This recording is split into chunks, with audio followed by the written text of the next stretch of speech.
The sea on a winter's night has a way of muting the world. Above the surface, the half-moon hung pale in the sky, spreading a thin trail of silver across the Pacific swells. Each crest rose and fell with a rhythm that seemed eternal, indifferent to the great war raging across continents. There was no sound but the wind over the water, and even that came in whispers. To any sailor standing watch on the deck of a Japanese destroyer that night, it might have seemed peaceful, almost deceptively so. But beneath that shimmering skin of the ocean, a predator was waiting. The submarine was USS Archerfish, a Balao-class boat of the United States Navy. She was 311 feet of welded steel, painted in dull grey, her conning tower just a shadow against the moonlit sea when she surfaced, her periscope and radar antenna barely breaking the horizon when she submerged. Inside her pressure hull, the air was close and heavy, tinged with oil, sweat, and machinery. Men moved quietly around valves, gauges, and plotting tables, their voices hushed, their concentration absolute. They had been at war for years now, and yet in this moment something felt different. Something monumental was unfolding. At the centre of it stood Commander Joseph F. Enright, a 33-year-old officer with dark eyes and a reputation that had been, until recently, uncertain. He had tasted failure before. On an earlier command, he had hesitated at crucial moments and returned from patrol without firing a single torpedo. To a submariner in wartime, such a patrol was more than disappointing. It was shameful. Enright had even requested to be relieved, feeling that his instincts had failed him.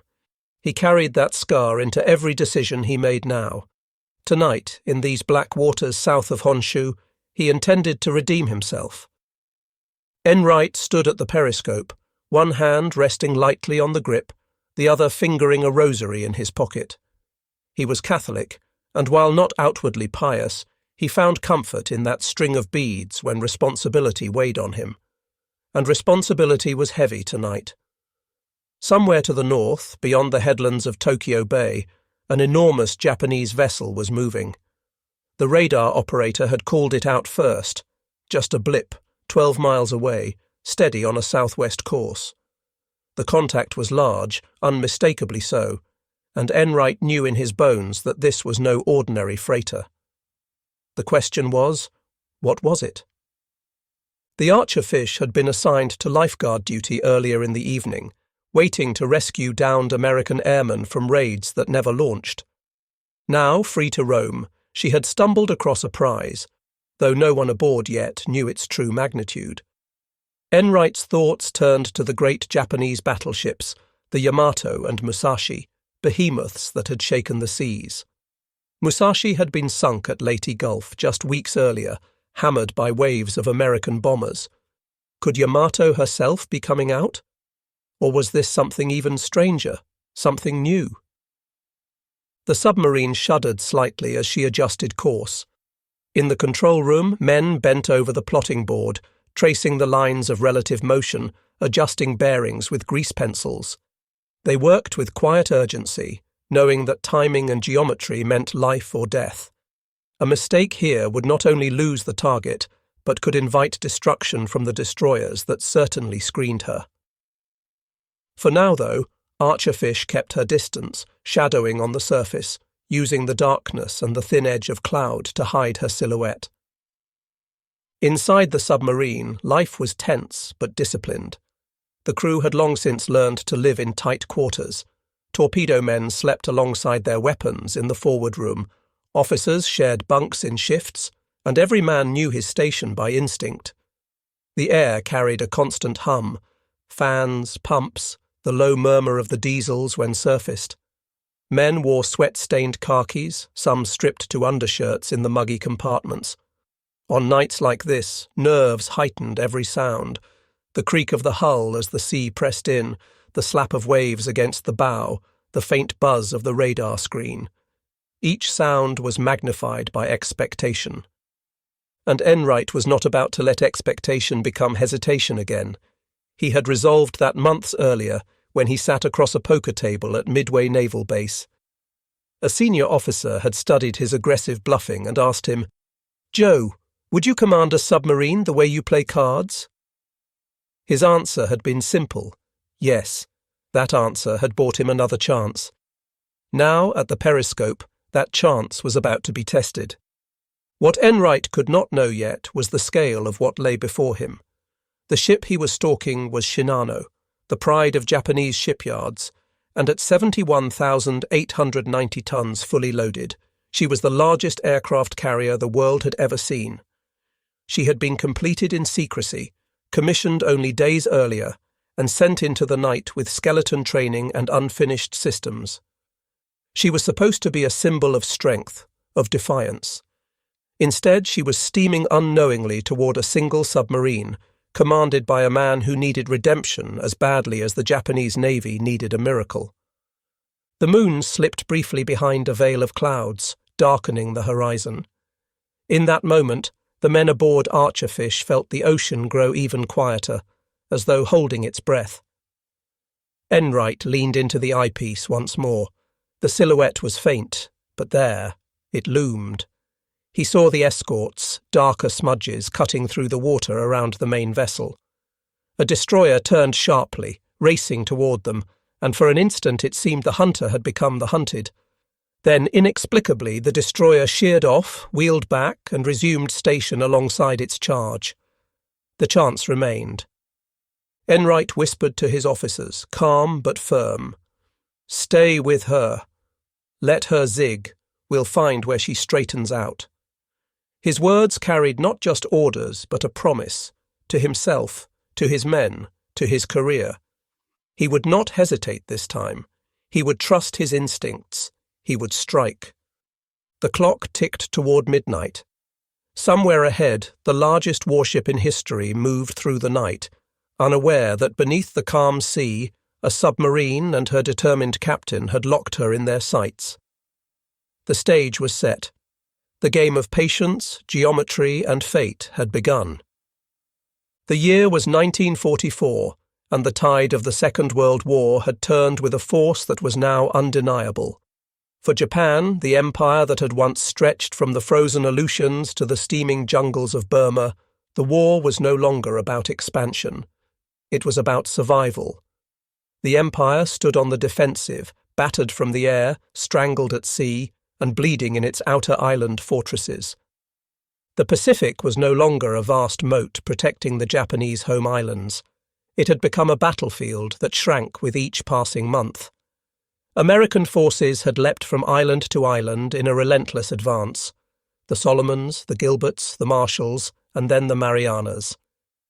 Each step brought US forces closer to Japan's heart. With every landing, the Japanese military was forced to fight from a weaker position, stretched thin, with resources dwindling and morale sinking. By the summer of 1944, the Philippines campaign had begun. General Douglas MacArthur, true to his famous promise, had returned. His troops were battling their way through Leyte and beyond, while Admiral Chester Nimitz directed the great fleets of the US Pacific Navy in a steady march toward Okinawa. The oceans themselves had become hostile to Japanese shipping. Once the Imperial Navy had dominated those waters, but now it was American submarines that ruled beneath the waves. These silent service boats were proving devastatingly effective. Submarines like Archerfish had cut Japan's merchant fleet to ribbons. Tankers carrying oil from the East Indies were going down faster than they could be replaced. Cargo ships bringing food, weapons, and raw materials were easy prey for submarines armed with patience and torpedoes. By 1944, Japan had lost more than half its merchant fleet, and the shortage was becoming crippling. Factories slowed, fuel ran short, and even basic supplies grew scarce. The mathematics of war had turned brutally against Japan. Where once the empire could replace losses in ships and aircraft, now each vessel sunk was irreplaceable. The great shipyards that had produced the fleet which struck Pearl Harbor were now struggling to patch damaged vessels, let alone build new ones. Steel was scarce, skilled workers had been drafted into the military, and American bombing raids were beginning to target industrial centers. Above the waves, the situation was no better. The US Navy had assembled the most powerful carrier strike groups ever seen. The fast carriers of the 3rd and 5th Fleets ranged freely across the Pacific, their aircraft pounding Japanese bases and striking the home islands themselves. The skies were no longer safe. The Boeing B-29 Superfortress, with its immense range, had begun daylight bombing runs against Japan's cities. Tokyo and Nagoya burned under their firestorms, and more raids were coming. The Imperial Navy, once the most modern and feared force in the Pacific, was now a pale reflection of its former glory. Its air arm had been decimated at Midway in 1942. Its battleships had been bloodied in the Solomons and the Marianas, and at the Great Battle of Leyte Gulf in October 1944, the largest naval battle in history, Japan had thrown everything it had left into one last gamble. The result was disaster. Carriers like Zuikaku, veteran of Pearl Harbor, were sunk. The mighty battleship Musashi was destroyed under the relentless waves of American bombs and torpedoes. And though Yamato, the largest battleship afloat, had survived the encounter, she had been damaged and forced to retreat. The human cost was equally devastating. Japan's experienced pilots, the ones who had executed the Pearl Harbor attack with such precision, were nearly all dead. Their replacements were hastily trained, often with less than 50 hours of flight time before being sent into combat. American pilots, by contrast, arrived at the front with hundreds of hours of training. The result was slaughter in the skies. Japanese aircraft were being shot down at ratios of 10-1, sometimes worse. Japan was running out of time, running out of ships, and running out of options. Yet even in this desperate situation, the nation clung to one last hope: that a powerful new weapon could shift the balance, if only for a time. That weapon was not another battleship or a new aircraft design. It was a ship unlike any the world had seen, a carrier so massive, so heavily armoured and so secret that the Allies had no confirmation it even existed. Her name was Shinano, after the old Japanese province. Born from the hull of a Yamato-class battleship, she was meant to be untouchable, a fortress at sea. Japanese planners believed that if this carrier could be completed and put into action, she might anchor their defensive line around the home islands. Perhaps she could carry enough aircraft and special attack weapons to blunt the American advance, maybe even to threaten the invasion fleets that were surely coming. The strategic thinking behind Shinano reflected Japan's evolving doctrine. No longer could the Imperial Navy dream of decisive battles where superior training and equipment would prevail. Instead, they needed a ship that could survive American air attacks, serve as a floating base for aircraft repair, and deliver the new suicide weapons that were becoming central to Japanese strategy. The Oka rocket-powered kamikaze planes and Shinyo explosive motorboats represented a grim calculation that Japanese lives could be traded for American ships at favourable ratios. But even as Japan built her, the realities of war pressed in. Shipyard workers toiled in shifts that stretched 16 hours or more. Materials were scarce, quality slipped, and deadlines loomed. The Shinano's completion was rushed, so rushed that vital safety tests were skipped. The Empire needed the ship, and it needed her now. In Tokyo, leaders clung to illusions. If Shinano could steam with a full air group, she might bring down swarms of B-29s. If she could sail to the Philippines, she might disrupt MacArthur's landings. If she could simply appear off Okinawa or Formosa, her mere presence might shake American confidence. The war was slipping away, but perhaps, just perhaps, one great ship could slow the inevitable. Yet desperation is no substitute for strength. Japan was already resorting to measures that betrayed how dire the situation had become. The kamikaze corps was not a sign of strength but of weakness, an admission that conventional warfare was no longer possible. Young pilots, some barely out of their teens, were being told that their highest service to the Emperor was to die ramming their aircraft into American ships. It was a strategy born of despair, dressed in the language of honour. The seas around Japan were no longer friendly. American submarines hunted the coasts relentlessly, Wolf packs of 3 or 4 boats would coordinate attacks on convoys, sinking escorts and merchantmen alike. In late November, as Shinano prepared to leave her shipyard, dozens of submarines lurked in the approaches to Tokyo Bay. They had divided the waters into patrol zones, each boat responsible for its sector, all reporting contacts to coordinate interceptions. Most would never know she existed, but one would, and that single encounter would decide her fate. The broader strategic picture was clear to any objective observer. Japan had lost the war. The only questions remaining were how long the fighting would continue and how many would die before the end.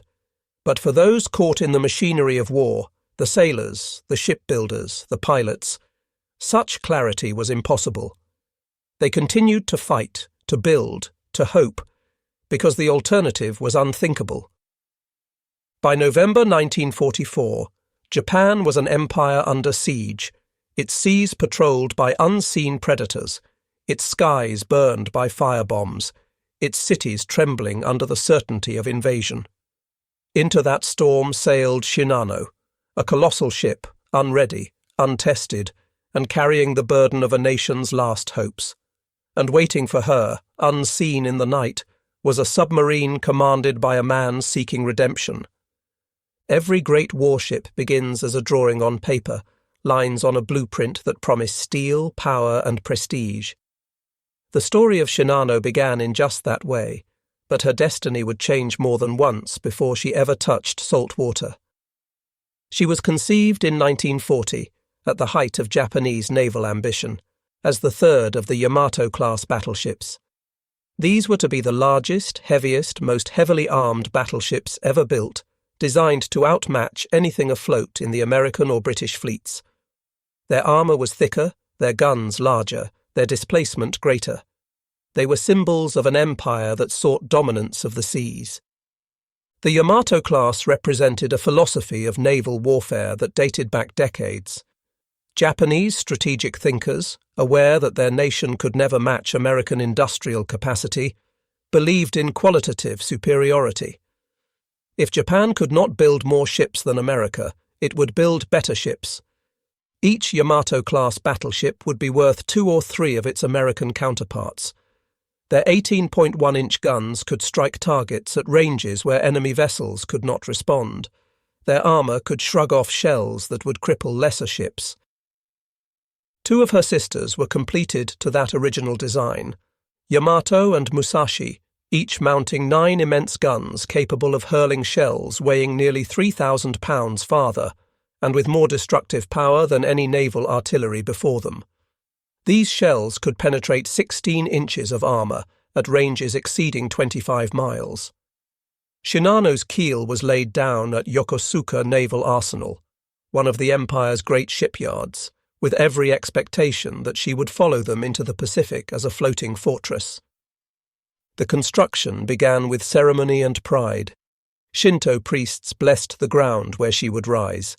The emperor himself was informed of the project. The finest steel was allocated, the most experienced shipbuilders assigned. In the original plans, she would displace 72,000 tons fully loaded, mount the same massive guns as her sisters, and cruise at 27 knots despite her enormous bulk. She represented not just a weapon, but a statement of Japanese technical prowess. But wars have a way of reshaping dreams. In June 1942, Japan suffered a devastating loss at the Battle of Midway. 4 fleet carriers, Akagi, Kaga, Soryu, and Hiryu, were lost in a single day. Along with them went hundreds of experienced pilots and the backbone of Japan's naval air arm. That battle shifted the balance of power in the Pacific permanently. No longer could Japan rely on its carriers to project power as it had in the early triumphs of 1941 and 1942. The loss at Midway forced a fundamental reassessment of naval strategy. Aircraft carriers, not battleships, had proven to be the decisive weapons of modern naval warfare. The age of the big gun was ending. The age of the aircraft had arrived. The Navy's planners looked at Shinano's massive hull, still incomplete in her dock, and faced a choice. To finish her as a battleship meant to produce another gun platform in an era when carriers determined the outcome of war. To leave her unfinished was unthinkable. Too much had already been invested. The answer was clear. Shinano would be converted into an aircraft carrier. Not just any carrier, but the largest carrier the world had ever seen. The conversion was radical and complex. The lower hull, already shaped for a battleship's needs, had to be adapted for entirely different purposes. Her armoured citadel, originally designed to withstand enormous shell fire, was reconfigured to support an expansive hangar deck. Where gun turrets would have stood, aircraft elevators were installed. The superstructure was redesigned, shifted to starboard in the style of carriers. A flight deck, 840 feet long and 130 feet wide, was constructed above everything else. Unlike other carriers, she would not be built primarily to launch vast offensive strikes. Instead, she was envisioned as a support carrier, a mobile fortress that could protect fleets with her armour, repair aircraft in battle, and carry suicide planes and motorboats designed for special attack missions. Her hangar could accommodate 47 aircraft, with storage for another 70 in crates that could be assembled as needed. She would serve as a floating reserve, replenishing the air groups of other carriers that had suffered losses. This concept reflected the changing Japanese strategy. By 1944, Japan could no longer count on massing hundreds of trained pilots for conventional battles. The experienced aviators who had executed the Pearl Harbor attack were mostly dead. Their replacements were inadequately trained, often with less than 50 hours of flight time. Instead of conventional air power, Japan sought weapons of shock and desperation. Shinano would become their arsenal. The secrecy surrounding her construction was unprecedented. Fearing American bombers would destroy the ship before she ever sailed, the Navy took extraordinary measures. The dry dock where Shinano was being built was enclosed under a massive concrete roof, shielding her from prying eyes in the sky. This roof, supported by enormous steel girders, turned the construction site into a vast covered workshop. The workmen who toiled on her hull were confined within the yard. They lived in barracks on site, forbidden to leave or communicate with the outside world. They were threatened with prison, or worse, if they revealed a word of what they were building. Military police patrolled the perimeter. Not a single photograph of Shinano under construction was allowed to leave the yard. Even within the Imperial Navy, knowledge of Shinano was tightly controlled. Only a select few officers were permitted to know her specifications, documents referring to her used code names. When she finally emerged, she would be a surprise not just to the Americans, but even to some of her own countrymen. This level of secrecy created its own problems. Suppliers delivering materials often didn't know what they were contributing to. Coordination between different departments suffered. Mistakes that might have been caught through normal oversight went unnoticed. Her design pushed the limits of naval engineering. With a full load displacement of 71,890 tons, Shinano dwarfed every other carrier afloat. Her armoured flight deck, a rarity among carriers, could resist 1,000-pound bombs. Her armoured belt, up to 8 inches thick at the waterline, gave her a level of protection unknown in carrier design. Her hangar was divided by heavy armour into sections, intended to prevent a single bomb or torpedo from crippling the entire ship. Her engines, 4 steam turbines producing 150,000 shaft horsepower, were designed to drive her at speeds of 27 knots despite her massive bulk. The defensive armament was formidable, 16 5-inch dual-purpose guns in 8 twin mounts, capable of engaging both surface and air targets. Over 125mm anti-aircraft guns were distributed across her hull, creating overlapping fields of fire. 12 28-barrel rocket launchers could fire salvos of explosive shells skyward, creating a curtain of steel against attacking aircraft. In theory, she would be nearly impossible for aircraft to approach, let alone successfully attack. Yet for all this grandeur, Shinano was being born into crisis. The workers building her were no longer the skilled craftsmen who had constructed Yamato and Musashi. Many experienced shipbuilders had been drafted into military service. Their replacements were conscripts, students, even prisoners of war. Quality control, once the pride of Japanese shipbuilding, deteriorated. Welds that should have been X-rayed for flaws were merely visually inspected. Tolerances that should have been measured in millimetres grew to centimetres. The pressure to complete her was relentless. Tokyo demanded she be ready by November 1944. Work continued around the clock. Men collapsed from exhaustion and were carried away, replaced immediately by others. The heat inside the covered dock in summer was stifling. In winter, workers' hands grew numb from cold. Accidents increased. Men fell from scaffolding, were crushed by moving steel plates, or were overcome by fumes from welding. Each death was hushed up, the war effort deemed more important than individual lives. Materials, too, were compromised. The special steel allocated for her armour was sometimes diverted to other urgent projects. Inferior substitutes were used. Electrical wiring, much of it imported before the war, was now irreplaceable. When supplies ran out, improvised solutions were implemented. Systems that should have been redundant became single points of failure. The great ship was being held together as much by determination as by engineering. Despite these challenges, she took shape. Month by month, her hull rose higher. Her flight deck stretched toward completion. Her island superstructure grew from the starboard side. To those who saw her, even incomplete, she was awesome. Workers would pause in their labour to simply stare at the immensity of what they were building. She was not just a ship, she was a floating city, a monument to human ambition. On the morning of October 8, 1944, Yokosuka Naval Arsenal stood braced for a moment of triumph. After 4 years of secret construction, Japan's greatest shipbuilding gamble was to touch the water for the first time. The atmosphere was electric with anticipation. This was to be more than a launch. It was to be a symbol of Japanese resilience, proof that even under bombardment and blockade, the empire could still create wonders. The day began with elaborate ceremony.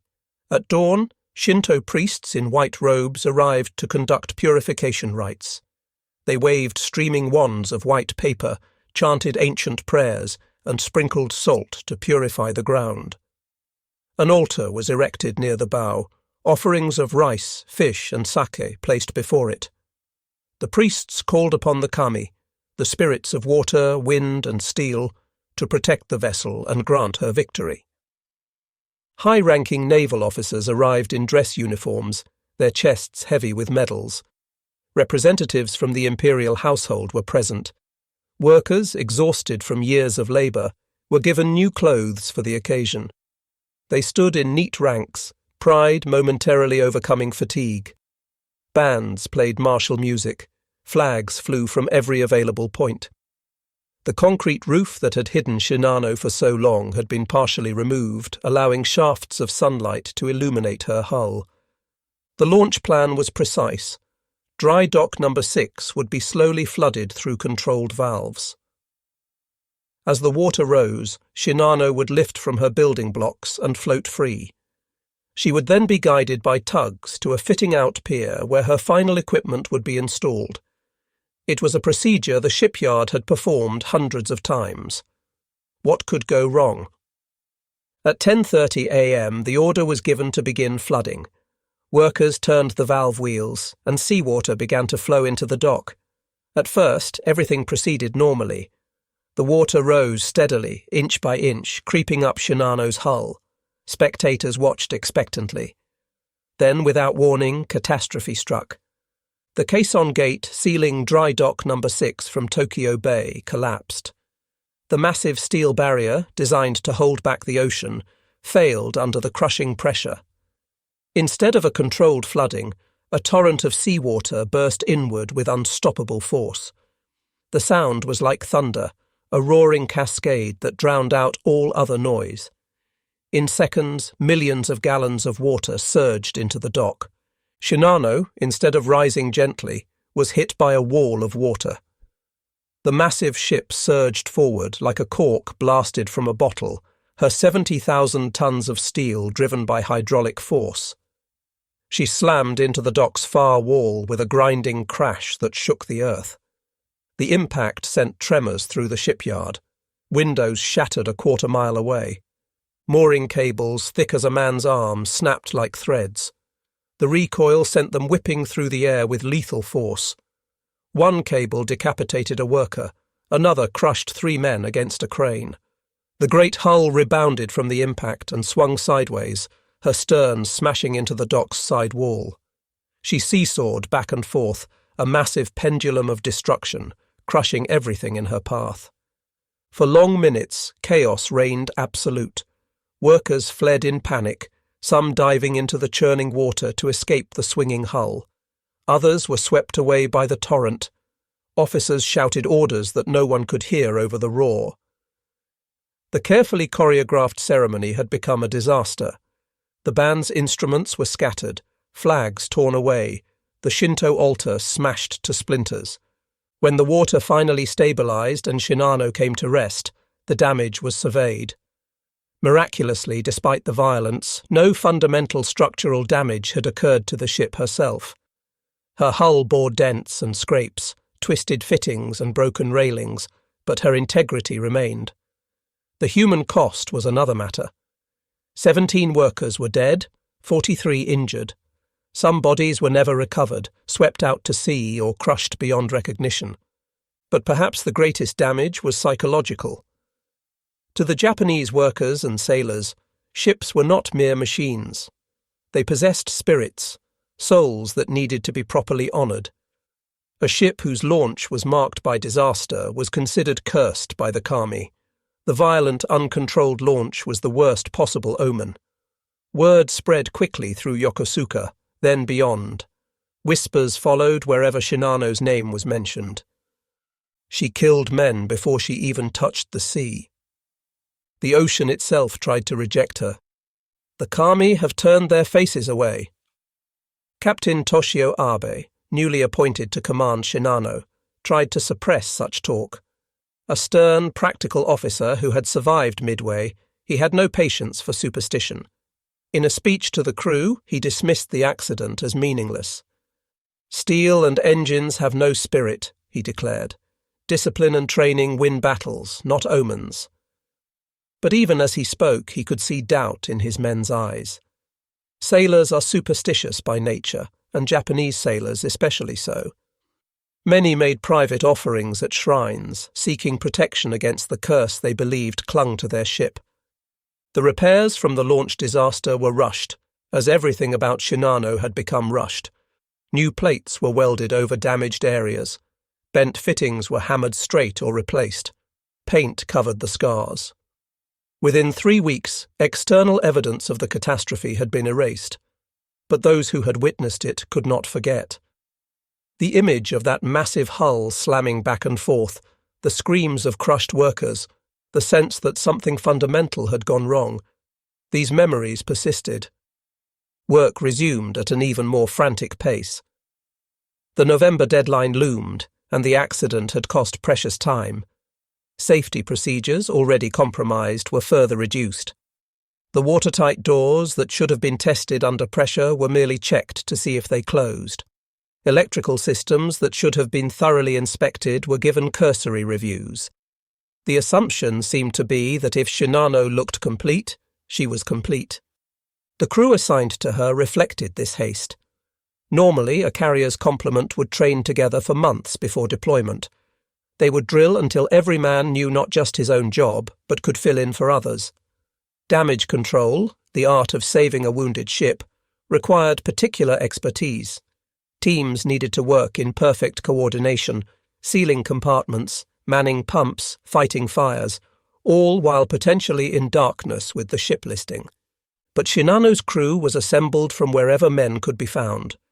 Veterans from sunken ships, new recruits fresh from training, workers conscripted from civilian life, they were thrown together with minimal organization.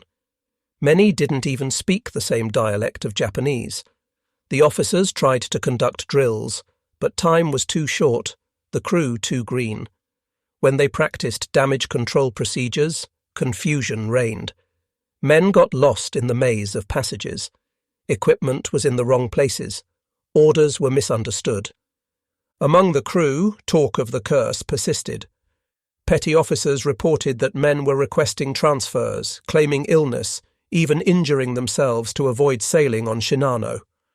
The ship's chaplain, a Buddhist priest, conducted blessing after blessing, trying to calm fears. But each ceremony seemed to emphasize the problem rather than solve it. Why did the ship need so many blessings if nothing was wrong? November arrived with urgency. The deadline was no longer approaching. It had arrived. Ready or not, Shinano had to sail. The American submarine threat grew worse each day. Intelligence reported dozens of enemy boats operating in Japanese waters. B-29 bombers were ranging farther from their bases in the Marianas. It was only a matter of time before they discovered and destroyed Shinano at her dock. The final weeks of preparation took on a desperate quality. Equipment that should have been carefully installed was literally thrown aboard. Crates of supplies were stacked wherever space could be found. The special weapons she was to carry, 50 Oka suicide rocket planes and several Shinyo explosive motorboats, were loaded into her hangars. These weapons, themselves symbols of Japan's desperation, seemed appropriate cargo for a desperate ship. On November 11, 1944, Shinano was officially commissioned into the Imperial Japanese Navy. The ceremony was subdued compared to the attempted grandeur of her launch. No bands played. Few dignitaries attended. Captain Abe read the official orders in a flat voice. The rising sun flag was raised on her mast. She was now officially a warship, though hardly a ready one. The commissioning revealed just how incomplete she was. Of her 12 boilers, only 8 were operational. This reduced her maximum speed from the designed 27 knots to about 20 knots. Her radar systems were only partially functional. Half of her anti-aircraft guns lacked adequate ammunition. The aircraft elevators that would lift planes from hangar to flight deck had never been tested under load. Most critically, many of her watertight doors, the barriers that could seal off flooded compartments, had never been tested under pressure. Captain Abe compiled a list of deficiencies that ran to 17 pages. He submitted it to Naval Headquarters with a request to delay sailing until at least critical repairs could be completed.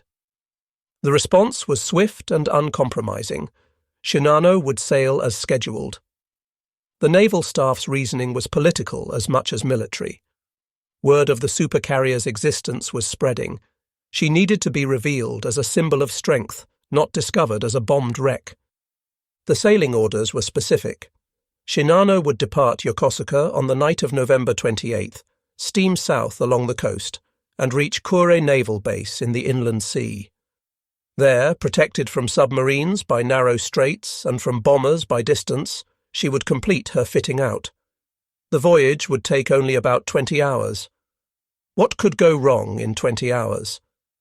The crew prepared with a mixture of pride and dread. They were sailing on the world's largest warship, a technological marvel. Yet they were also sailing on an unfinished ship with an untrained crew, many of whom believed her cursed. Last letters were written home. Personal effects were stowed. Some men visited Shinto shrines, leaving offerings and prayers. Others got drunk on sake, trying to drown their fears. The escort for the voyage was minimal, just 3 destroyers, Isokaze, Yukikaze, and Hamakaze. All 3 were veterans of numerous battles, their crews experienced but their ships worn. Their radar and sonar systems, damaged in previous engagements, had been only partially repaired. They would have to rely more on lookouts than instruments. For protecting the world's largest carrier, it seemed inadequate. But every available destroyer was needed elsewhere. The night of November 28, 1944, began with deceptive calm. At Yokosuka Naval Arsenal, the massive form of Shinano prepared for departure. Steam built in her boilers. Navigation lights flickered to life. On her bridge, Captain Abe reviewed the charts one final time. The route was straightforward: south along the coast around the Izu Peninsula, then west to Kure. They would travel at night to avoid American bombers and stay close to shore to minimize exposure to submarines. At 6 p.m., Shinano's mooring lines were cast off. Tugs nudged her massive bulk away from the pier. Her screws began to turn, slowly at first, then with gathering power. The great ship moved under her own power for the first time. Despite everything, the rushed construction, the cursed launch, the incomplete systems, she was magnificent. Her hull stretched nearly 900 feet. Her flight deck rose 60 feet above the water. She displaced more than most harbours could handle. She was, by any measure, an engineering triumph. The three destroyers took up their screening positions, Isokaze in the lead, Yukikaze and Hamakaze on the flanks. Together, the four ships headed for the harbour entrance and the open sea beyond. As they passed through the submarine nets protecting the harbour, several crew members noticed what they took as another bad omen, a dead albatross floating in the water, its white wings spread like a surrender flag. What none aboard knew was that 30 miles to the south, USS Archerfish was beginning her patrol. The submarine had been on lifeguard duty, positioned to rescue American airmen from a bombing raid that had been cancelled due to weather. Now, free to hunt, Commander Enright had brought his boat to the surface to recharge batteries and refresh the air. The night was perfect for submarine operations, dark enough to hide their low silhouette, calm enough for good sound conditions, with just enough moon to spot targets. At 8:48 p.m., Archerfish's radar operator called out, "Contact! Bearing 020, range 12 miles. The blip on the radar screen was large, steady, and moving southwest at about 20 knots. Enright rushed to the bridge, raising his binoculars. On the horizon, barely visible, he could make out a dark mass and the smaller shapes of escorts. His pulse quickened. This was no merchant vessel. The size, the speed, the escorts, everything suggested a major warship. "Battle stations," Enright ordered quietly. Throughout the submarine, men moved to their positions with practiced efficiency. In the forward torpedo room, crews checked their weapons. In the control room, plotting teams prepared their charts and calculating boards. The hunt was on. Enright faced an immediate problem. The target was moving at 20 knots. Archerfish's maximum surface speed was 19 knots. In theory, the submarine couldn't catch her prey. But Enright knew that Japanese ships often zigzag to avoid submarines, and those course changes would slow their advance. If he could anticipate the pattern, cut corners, he might be able to close the distance. For the next hour, Archerfish pursued at maximum speed, her 4 diesel engines straining. The submarine vibrated with the effort, her hull cutting through the swells, spray breaking over her bow. Below, engineers coaxed every possible revolution from the engines. The temperature in the engine room soared past 120 degrees Fahrenheit. Men worked in shifts, rushing topside to gulp fresh air before returning to their stations. On Shinano's bridge, radar operators detected the American submarine almost immediately. The equipment might have been partially functional, but it worked well enough to spot a surface contact at several miles. Captain Abe received the report with grim satisfaction. He had expected submarines. The waters off Japan were infested with them, but he had plans to deal with this threat. "Signal the escorts," he ordered. "Enemy submarine bearing 170, distance 8,000 meters." Abe's tactical situation was complex. His ship, despite her size, was vulnerable. She carried no aircraft to spot submarines. Her own sonar was not yet operational. She depended entirely on her escorts for protection, and he knew their capabilities were limited. The destroyer's sonar had been damaged in previous battles and repaired with inferior components. Their depth charge racks were only partially filled. Supplies were short everywhere. Moreover, Abe faced a dilemma. If he ordered the destroyers to pursue the submarine, they would have to leave Shinano's side, potentially exposing her to other submarines that might be lurking. American wolf packs often operated with one boat revealing itself to draw off escorts while others moved in for the kill. But if he kept the destroyers close, the trailing submarine could shadow them, radioing their position to other boats or aircraft. Abe chose what seemed the prudent course. He would keep his escorts close and use speed and evasive maneuvers to shake off pursuit. "Execute zigzag pattern number 7, he ordered. The helm swung over, and Shinano's massive bulk began a series of course changes: 45 degrees to port, steady for 10 minutes, 60 degrees to starboard, steady for 8 minutes, back to base course for 15 minutes, then repeat. The zigzag was a standard anti-submarine tactic, but it had drawbacks. Each turn cost speed and distance. What should have been a 20-hour voyage would now take longer. Fuel consumption increased, and most critically, the pattern could be analysed and predicted by an experienced submarine commander, which is exactly what Enright was doing. In Archerfish's control room, the plotting team tracked each of Shinano's course changes.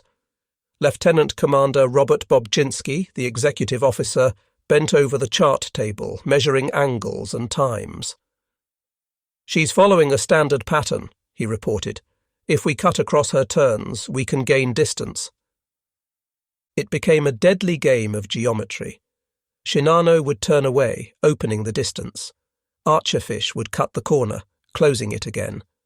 The submarine couldn't match the carrier's straight-line speed, but by taking shorter routes, she could keep pace. It required precise calculation and iron nerve. One miscalculation, and they would lose contact. One detection by the destroyers, and they would face a barrage of depth charges. As the chase continued into the night, Shinano's incomplete construction began to tell. At 11 p.m., a bearing on the starboard inboard propeller shaft began to overheat. The massive shaft, turning at high speed, generated friction that the bearing couldn't properly dissipate. Temperature gauges climbed into the red zone. The engineering officer faced a terrible choice: continue running and risk catastrophic failure, or slow down and perhaps fall prey to the submarine. He chose to reduce speed on that shaft. Shinano's speed dropped from 20 knots to 18. The reduction seemed small, but it was critical. Now Archerfish could not just keep pace, but actually gain ground. On the submarine, the sonar operator reported the change in the target's engine sound. "She's slowing," he announced. Enright permitted himself a tight smile. The geometry of the hunt had shifted in his favour. But Shinano's troubles were just beginning. The rapid zigzagging, combined with her incomplete construction, stressed systems throughout the ship. Electrical connections, hastily installed, began to fail. Lights flickered in some compartments. Ventilation fans stopped. The temperature in the lower decks, already uncomfortable, became stifling. Men working in the engine rooms had to be rotated every 20 minutes to prevent heat exhaustion. More seriously, the constant course changes caused the ship to roll and flex in ways her incomplete structure wasn't prepared for. Seams that had been inadequately welded began to work open. Not enough to cause immediate flooding, but enough to allow seepage. Water began to accumulate in some of the lower compartments. Pumps were started to deal with it, but several pumps failed. They had never been properly tested, and now, under actual use, their defects became apparent. On the bridge, Captain Abe received report after report of mechanical issues.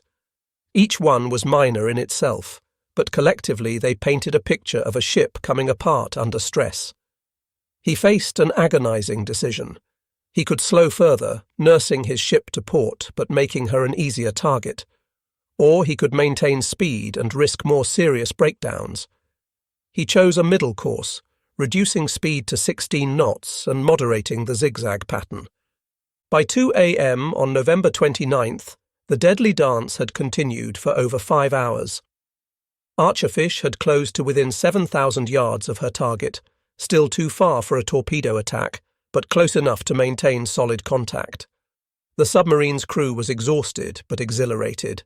They could sense they were gaining on their prey. Enright studied the tracking data with intense concentration.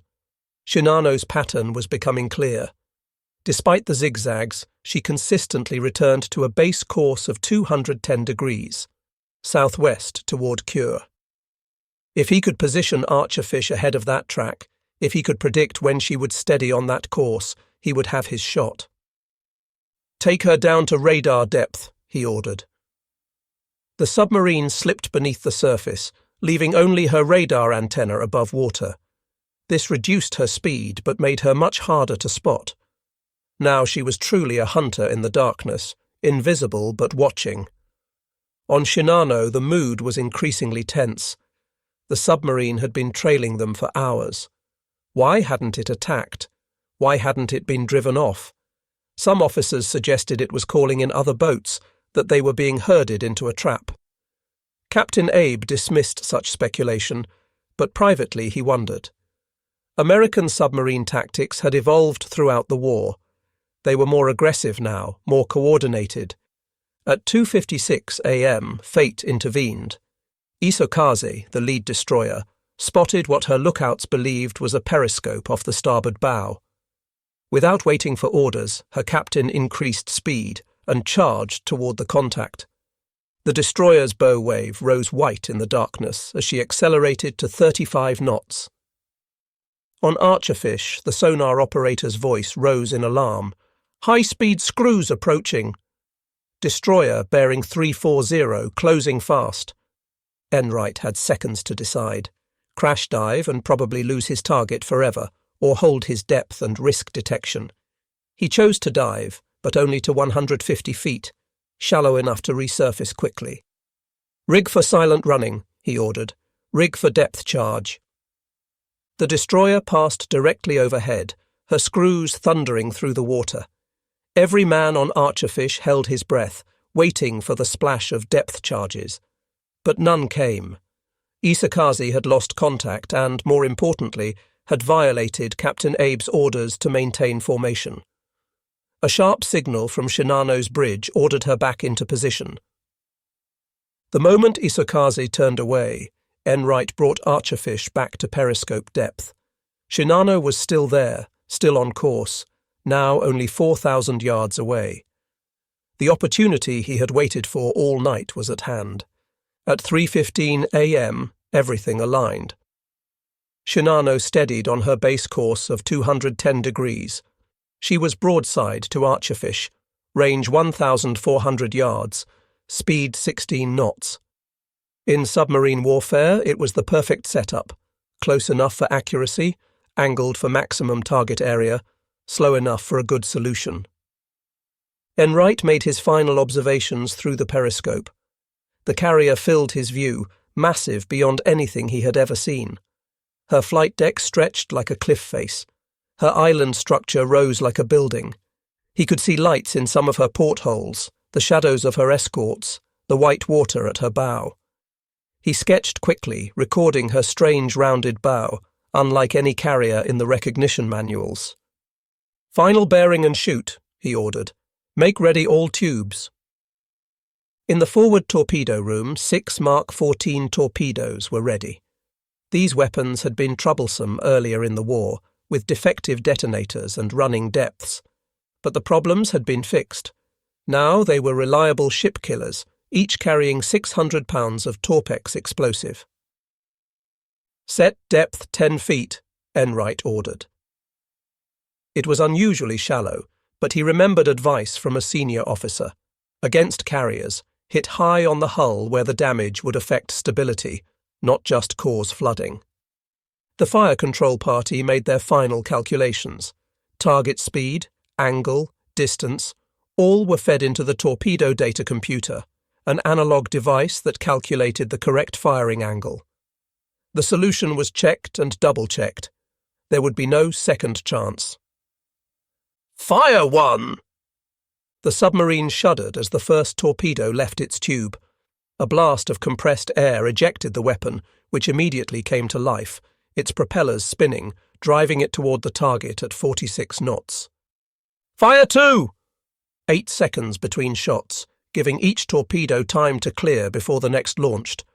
"Fire 3, Fire 4, Fire 5, Fire 6. In less than a minute, 6 death sentences were racing through the water toward Shinano. The torpedoes ran hot, straight and normal, exactly as designed. Their wakes, barely visible in the darkness, drew straight lines toward the carrier's hull. On Shinano's bridge, lookouts spotted the wakes too late. "Torpedoes starboard!"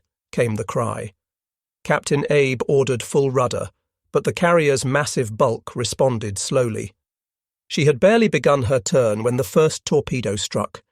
The explosion was tremendous. A column of water shot up alongside the hull, higher than the flight deck. The ship lurched to port from the impact. Before the crew could react, the second torpedo hit, then the third, then the fourth.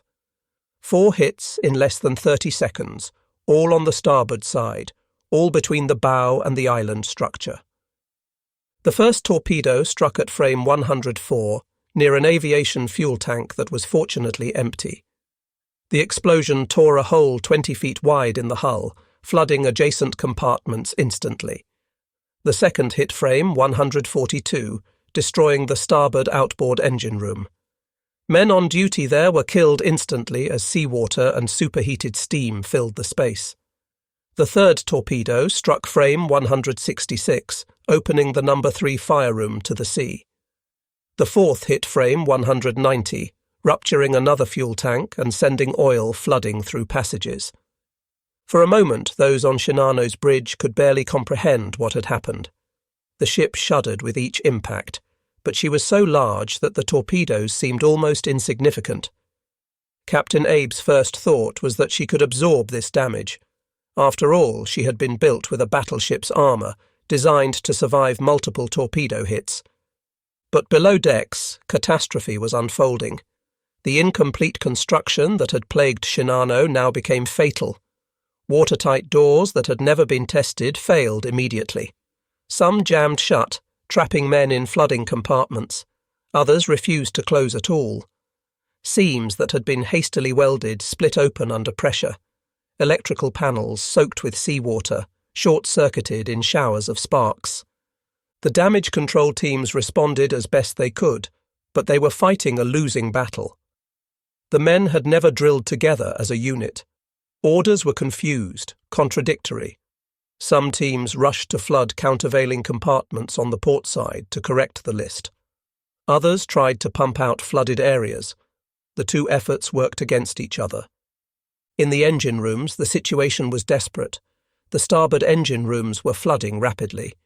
Engineers worked in rising water, trying to maintain power to the pumps. When water reached the electrical panels, explosions of sparks forced them to retreat. One by one, the starboard engines fell silent. The list increased steadily, 5 degrees, then 10, then 13. On the flight deck, aircraft and equipment began to slide. Sailors formed human chains, trying to secure loose items, but it was futile. A fuel truck broke free and crashed into the island structure. Boxes of ammunition tumbled into the sea. Captain Abe maintained rigid composure on the bridge. He ordered counter-flooding to correct the list. He set course for the nearest land, hoping to beach the ship. He dispatched messages to naval headquarters. Shinano torpedoed. Position 32 degrees 00 north, 137 degrees 00 east. Attempting to reach shore. But even as he gave these orders, he must have known the truth. The reports from below were uniformly grim. Flooding was out of control. The pumps couldn't keep pace. Half the crew didn't know their damage control stations. The ship was dying. Back on Archerfish, Enright had taken the submarine deep immediately after firing. Now came the most dangerous moment for any submarine, the counterattack. Above them, Japanese destroyers were racing back and forth, their sonar pinging, their crews preparing depth charges. 400 feet, Enright ordered. Rig for silent running. The submarine descended into the darker waters, every man aboard silent, breathing shallowly. They could hear the destroyers above, the high-speed whine of screws, the ping of active sonar, the splash of depth charges entering the water. The first pattern exploded, 5 charges detonating in sequence. The submarine shook, light bulbs shattered, cork insulation rained from the overhead. But the explosions were distant, at least 500 yards away. The Japanese sonar, damaged and poorly maintained, couldn't get a precise fix on the submarine. More charges followed, 14 in total. Each explosion sent shock waves through the water, rattling the submarine, but none were close enough to cause serious damage. After an hour, the sounds above grew distant. The destroyers had given up the hunt and returned to their dying charge. When Enright finally brought Archerfish back to periscope depth at dawn, the horizon was empty. Whatever had happened to the giant carrier, she was gone. As dawn broke on November 29th, Shinano was in her death throes. The list had increased to 20 degrees. Walking on the tilted decks was becoming impossible. Men used ropes to pull themselves up the slanted surfaces. In the hangar deck, the Oka suicide planes had broken loose, sliding into each other, their volatile rocket fuel creating an extreme fire hazard. The flooding had spread far beyond the initial torpedo damage.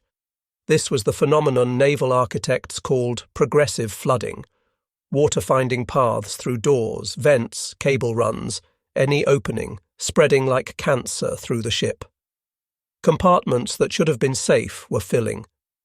The weight of water, thousands of tons of it, was dragging Shinano deeper.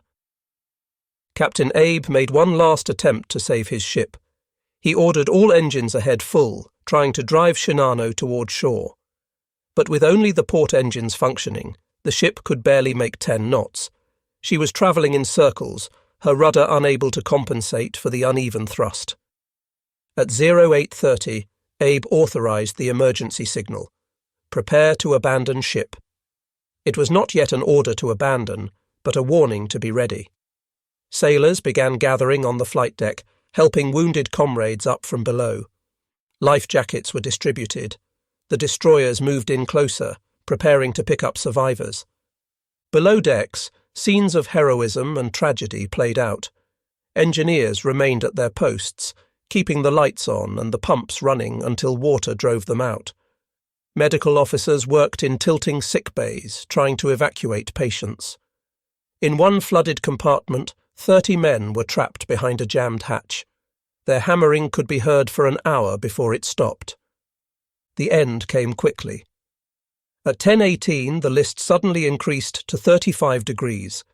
Equipment, aircraft, and men began sliding uncontrollably down the flight deck into the sea. The order came: all hands abandon ship. But for many, it was too late. The list increased so rapidly that hundreds were trapped inside. Others, trying to climb the tilted deck, lost their grip and fell. Some jumped from the flight deck, a 60-foot drop that killed many on impact. Captain Abe remained on the bridge. As was tradition, he would go down with his ship. He tied himself to the helm, determined to maintain dignity to the end. Around him, his senior officers made the same choice. They sang the national anthem as the water rose around them. At 10:55, Shinano capsized. Her flight deck tilted past vertical, then she rolled completely over. For a moment, her massive hull was visible, barnacles and red anti-fouling paint gleaming in the morning sun. Then, with a tremendous roar of escaping air, she plunged beneath the surface. The largest warship in the world had survived just 17 hours at sea. The sea where Shinano sank was littered with debris and desperate men. Over 2,000 had been aboard. Now hundreds struggled in the oil-slicked water. The 3 destroyers moved among them, picking up survivors. But the rescue was selective. Naval tradition held that officers should be saved first. Some destroyer captains, hardened by war, refused to pick up men who showed panic. "Save only the brave," one captain told his crew. The result was tragedy upon tragedy. Men who had survived the sinking drowned within sight of rescue ships. Others, covered in oil, were too slippery to grab and slipped beneath the waves. The winter sea was cold.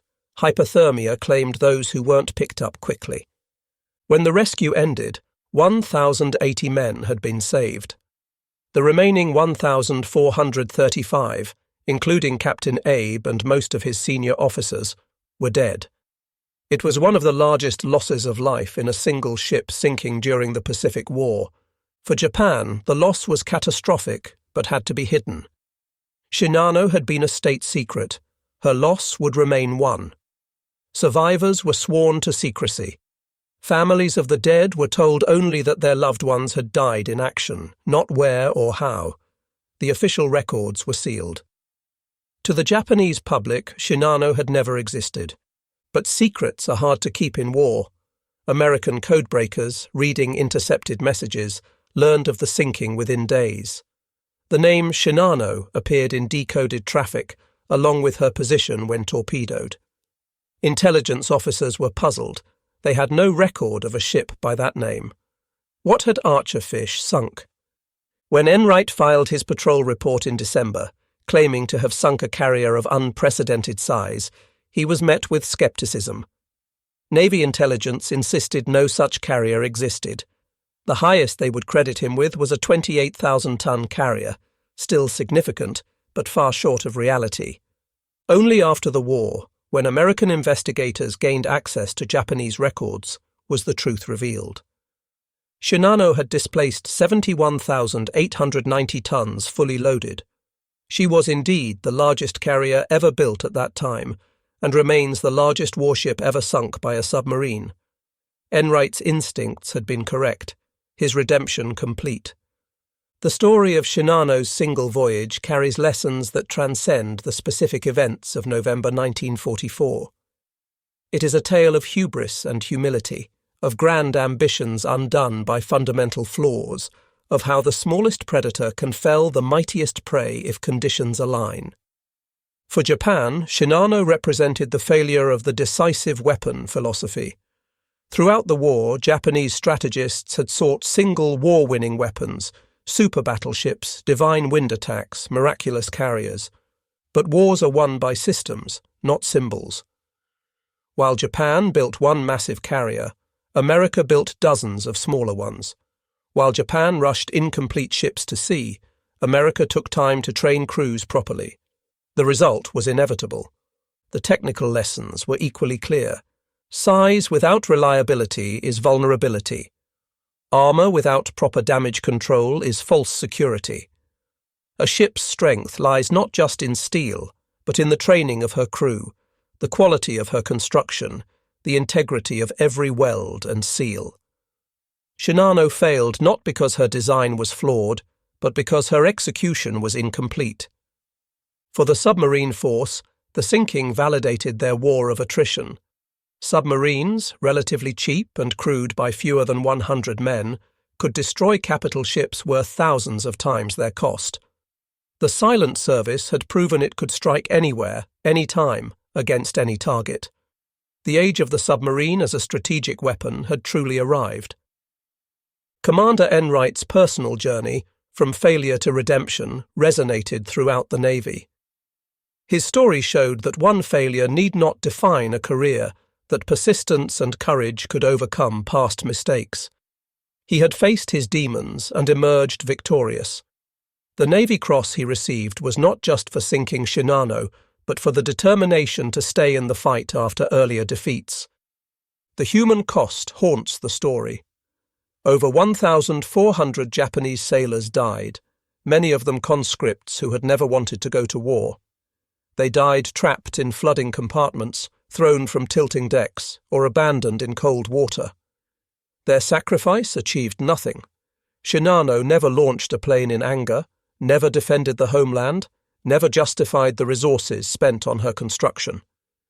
Today, Shinano rests in 4,000 meters of water off Cape Omizaki.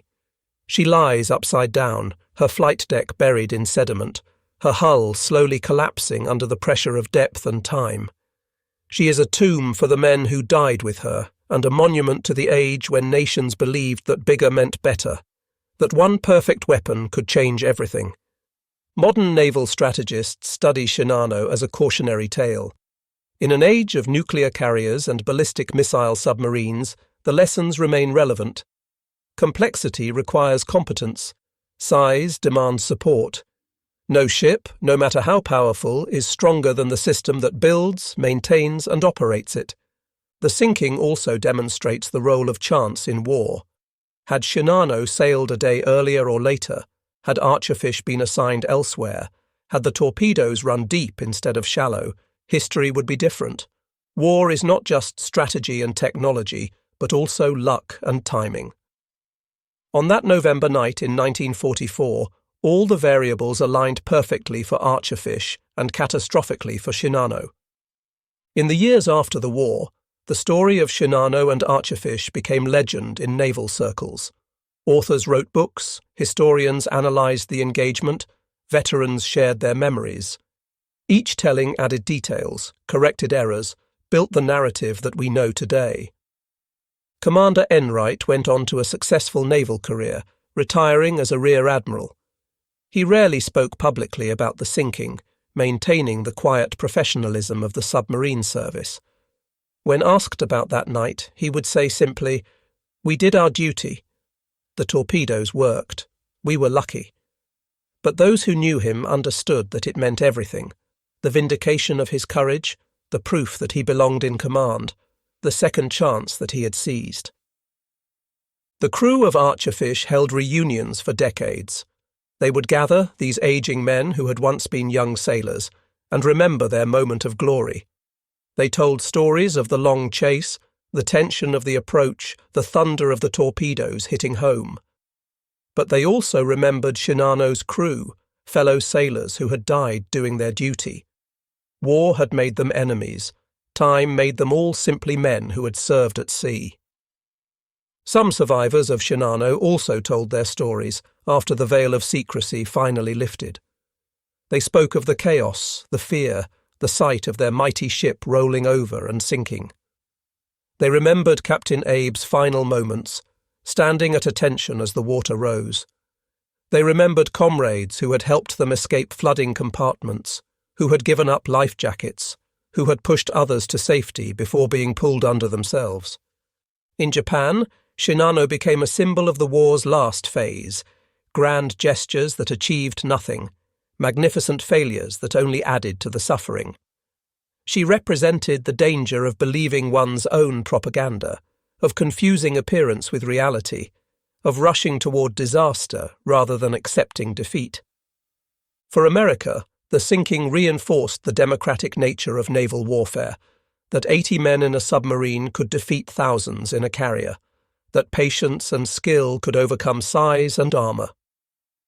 It was David and Goliath written in steel and torpedoes, proof that in war, the smallest unit could achieve strategic victory. The wreck of Shinano was discovered in 2019 by deep-sea explorers. The images they brought back showed a ship remarkably intact despite decades underwater. Her hull, built to battleship standards, had resisted the pressure that would have crushed lesser vessels. But she lies inverted, her intended glory forever buried in the seafloor, a monument to ambition that exceeded capability. Today, as nations again compete to build the largest, most powerful warships, Shinano's story remains relevant. Technology advances, but the human factors that doomed her persist. Ships are still built in haste, crews still sail with insufficient training, leaders still believe that one supreme weapon can change everything.